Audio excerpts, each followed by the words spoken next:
Hey, this is Celtics Review. We're back for the NBA season. Boston Celtics every game.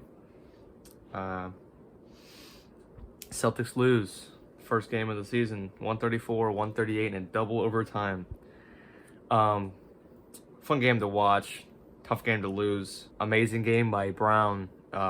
Career high 46 points, 8 for 14 from 3 and 16 for 30 from the field. Great. Plus 16 plus or minus, best player on the team by far. Celtics started Grant Williams, Jason Tatum, Robert Williams, Marcus Smart, and Jaylen Brown. Next game, Horford is questionable and Richardson is probable.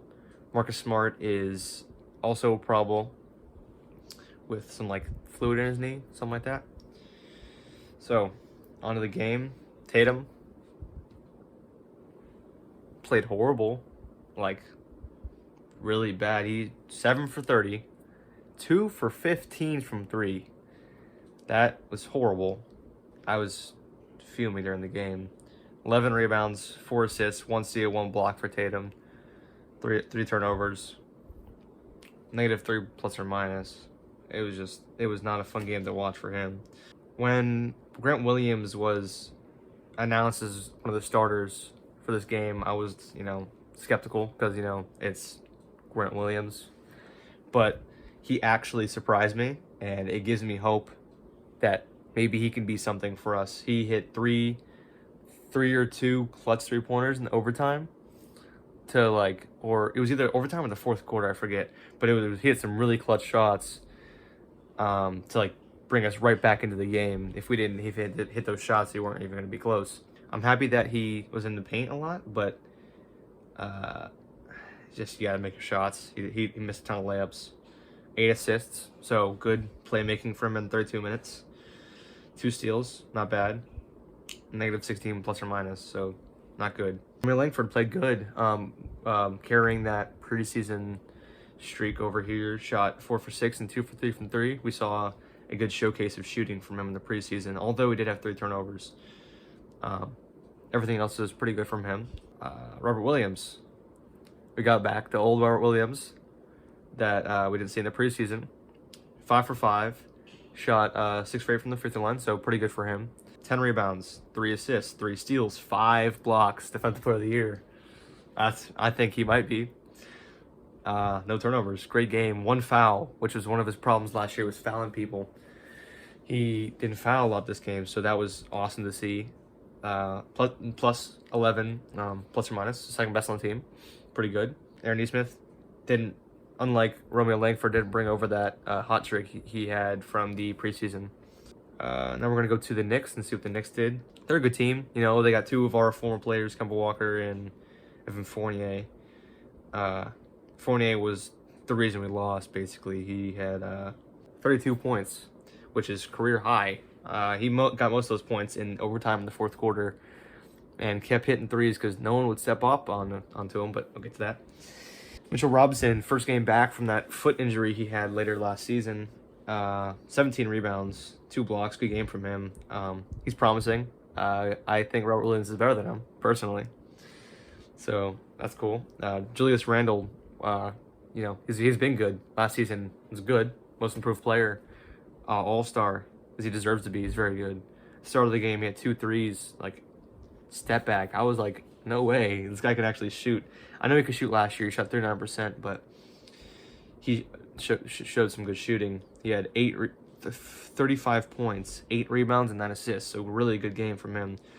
3 blocks, but he did have 7 turnovers. So we already know he's not a good playmaker, but I can't say that he had 9 assists. So he had averaged around 6 assists last season. So can't say he's a bad playmaker, but his dribbling skills were the greatest. RJ Barrett caught fire also in the fourth and overtime.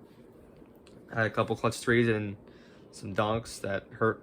Kemba played 36 minutes and had 10 points.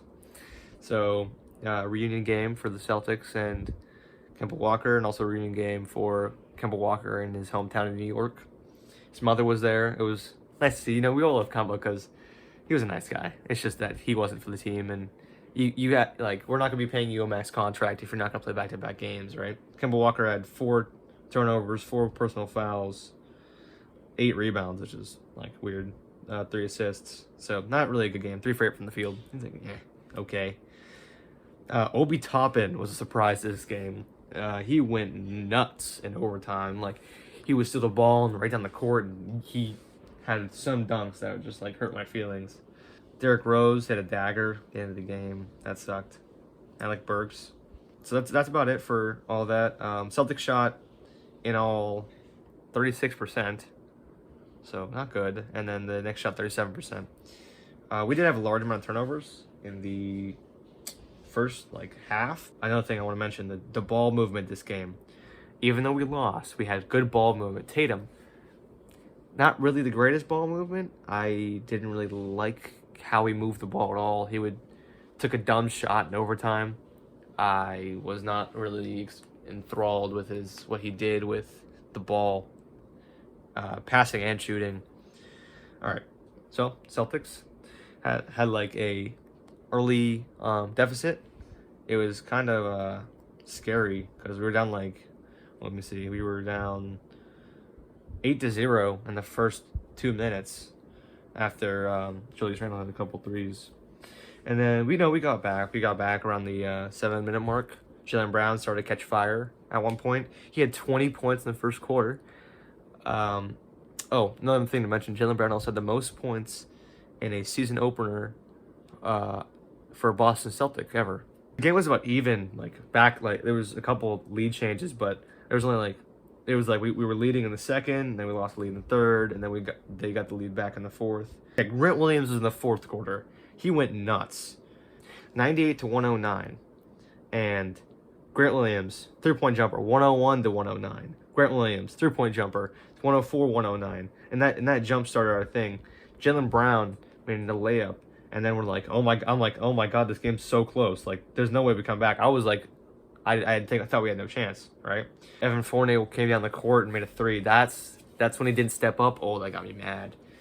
So Fournier came up and made that 3. It was 112-106 with a minute remaining. Grant Williams then made a layup. Robert Williams, 2 free throws made. What was the score whenever he made the free throws? Check the stuff out. So 110-112. They come down court. New York does. And they score, I think we either fouled them or they got free throws. I forget, but so Robert Williams both free throws. The Knicks get the ball. They score 2 points. So I'm like, oh crap, there's 9 seconds left. Jaylen Brown gets the ball from the inbound. He's getting clamped by Evan Fournier. He gets pushes him away, tries to drive in, but can't move, so backs up and then shoots a shot from the logo, and it goes in. So now we're down by 1 with 6. So I'm like, oh my God, what just happened? That shot was it was insane. I wasn't excited at that point, but of course I was because they made a 3. But it was I don't know if we had a chance. So, of course, Celtics foul because I have to because there's only 6 seconds left. Make both free throws. Julius Randle does. Celtics pass the ball in. Celtics get the ball to Tatum. Tatum starting to fall over. Fournier goes for a double team. They were running a 2-1-2. So Fournier goes for a double team. I don't know why, because if you go for a double team, leave someone open, and all you need is a 3. So I'm not complaining, but Tatum passes the ball to Schroeder. Schroeder's at middle court. So Schroeder starts to move up the court, and after a second, he passes it right to Smart, and Kemba Walker's going in circles because he doesn't know what's going on. And with time expiring, Marcus Smart hits a 3, and every Celtics fan in the nation started screaming. Overtime starts. It was was this the 3-point where everyone just kept? Yes, this is the thing.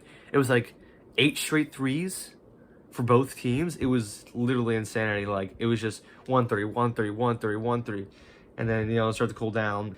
No one scores, and then Tatum comes down with the ball, all lollygagging with 20 seconds left in overtime. Goes like this. Goes for a fadeaway. Air balls. So double overtime. And then Jaylen Brown made another 3-pointer, double overtime. And that got, everyone excited. RJ Barrett made a layup. Tatum got some clutch free throws at one point. And then, after those free throws, Most disappointing part of this game was when, so either they missed a layup or missed a free throw or something, but Schroeder gets a rebound. And he is running full speed down the court as he should. You know, it's a fast break. He's wide open. I mean, you're gonna make, like, so he got Rose on his back. Like, you're gonna score. It's Derrick Rose. He's not gonna jump up and block it, even though Derrick Rose did do that game, but he wasn't gonna do that to Schroeder. So Schroeder goes for a layup. Rose doesn't even like try. He goes right past him. Schroeder blows the layup, and Robinson gets the rebound. So now everyone's like, what just happened? And then like the Knicks are kind of confused. So like no one's like really like all the way down the court yet. So they get everyone down the court, and then Jaylen Brown's for some reason is like super up on them. I mean, not for some reason. He's trying to get the ball. Knicks pass the ball, and Jaylen Brown gets a steal. He is tired. Just got off of COVID. I can't be too mad at this, but like goes for a dunk, and he like jumps like half a foot and misses the dunk. And then at this point, you're like, it's over, because right after that, Fournier comes up the third court and makes a three-pointer. At one point, the Celtics had a 80% chance to win the game. I mean, I'm looking at the win probability on ESPN.com right now, and the Knicks had a 97% chance to win until, what's his name? Marcus Smart hit that three. So, really, can't be too mad at the loss. Fun game to watch. Absolutely fun. 134-136. Derrick Rose comes on the court, floater, or not floater. You kind of like, Euro step and on Schroeder right past him, and it was not a lot of surprise. Other than Jaylen Brown, not a lot of surprise players that exploded. I can't wait to see Al Horford and Josh Richardson tomorrow. We get to see that defensive impact that they will have. I think if we had Al Horford, Alfred and Josh Richardson, the defensive would have been a lot better, because Grant Williams can't guard Julius Randle. His defense, he's not tall enough. He's not strong. He is strong, but he's not strong enough. I do know that the Charlotte Hornets came back to win a game against the Pacers. Like, they were like down like 20, and Pacers scored it was like a 20-2 run. So I know that. Looking at today's games, the Bulls won with their new revamped lineup by 6 against the Pistons. So not really that impressive. But Levine played good. I know DeMar didn't play very good. Montrezl Harrell played good for the Wizards. Jaw had a dunk. You know what I'm saying? Yeah. Timberwolves beat the Rockets. Anthony Edwards, mean dunk. Jalen Green had his debut. Had a nasty behind the back. And right past the dude. Smooth layup. He looks pretty good, but for 4-14. I memorized that stat for some reason, but 4-14 is not very good, but he's a rookie. It's his first game. 76ers beat the Pelicans. Spurs beat the Magic. Who cares? Jazz beat the Thunder. Easiest win of all time. Nuggets beat the Suns. Jokic keeping that MVP pace from last year. And the Kings beat the Trailblazers. Kind of sad, I want to see Dame do good. Jaylen Brown is the leading scorer in the NBA by 9 points. Obviously Jaylen Brown's going to keep this 46 point per game. Robert Williams leads the league in blocks. I think Robert Williams has the potential to become a defensive player of the year candidate. And maybe most improved, because people don't recognize how good he is. He is crazy good. Every time he's on the court, no matter if the Celtics win or lose, he always has the most, a positive plus or minus. Always. It's I could look at maybe 70% of the games last year, and he would have a positive plus or minus. He's that good. Robert Williams had a couple nice dunks in that game as well. I'll be back when the Celtics take on the Raptors. Don't know if it's at home or not. I don't know. I'd check. Go Celtics.